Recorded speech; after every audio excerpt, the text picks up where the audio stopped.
Hi hello friends, super കൺമണി സീരിയലിൻ്റെ promo വിശേഷങ്ങളിലേക്ക് എല്ലാ കൂട്ടുകാർക്കും അമ്മായിമാരെല്ലാവരും കൂടി ഇരുന്ന് സംസാരിക്കുകയാണ് കേട്ടോ. അതിന് പിന്നീട് പറയുന്നുണ്ട്, സുലോചന അമ്മായി പറയുക ചെയ്യുന്നത്, പെട്ടെന്ന് തന്നെ ഭാമേച്ചി ഇംഗ്ലണ്ടിലേക്ക് പോകാൻ ഒരു അവസരം കിട്ടിയിരിക്കുകയാണെന്ന് പറയുന്നു കേട്ടോ. ഇതെല്ലാം തന്നെ ഒളിഞ്ഞു കേൾക്കുന്ന ധനലക്ഷ്മി അമ്മായിനോട് സൂപ്പിടാനായിട്ട് വരുന്നു കേട്ടോ.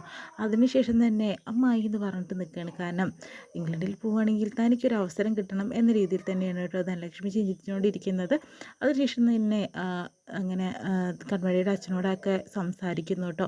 ഇപ്പോൾ ധനലക്ഷ്മി ഇപ്പോൾ വാമേച്ചിയുടെ പുറകെ നടക്കുന്നത് കൊണ്ടുപോകാനായിട്ടെന്ന് പറയുന്നു. അതിനുശേഷം തന്നെ അവരെല്ലാവരും കൂടി സങ്കടപ്പെട്ടിരിക്കുക കേട്ടോ, പിരിഞ്ഞു പോണതിൻ്റെ വിഷമത്തിൽ.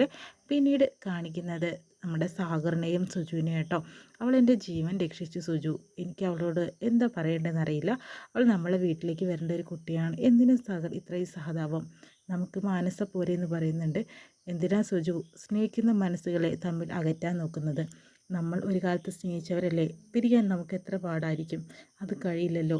വെറുതെ ആ വിഷമം എന്തിനാ നമ്മുടെ തലയിൽ കെട്ടി വയ്ക്കാൻ നോക്കുന്നത്? സാഗർ പറഞ്ഞു വരുന്നത് എന്താണെന്ന് എനിക്ക് മനസ്സിലാവുന്നില്ല.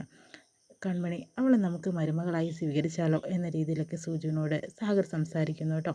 അപ്പോൾ സാഗർ ഇതൊക്കെ നടക്കുമോ എന്ന് ചോദിക്കുമ്പോൾ, നമ്മൾ വിചാരിച്ചാൽ നടക്കില്ലേ സുജു, എല്ലാ കാര്യങ്ങളും നമ്മൾ വിചാരിച്ച് നടക്കും. ആ ഹൃദയങ്ങളെ നമുക്ക് ഒരുമിപ്പിച്ചാലോ എന്നൊരു ചിന്ത സാഗറിന് വരിക കേട്ടോ ചെയ്യുന്നത്.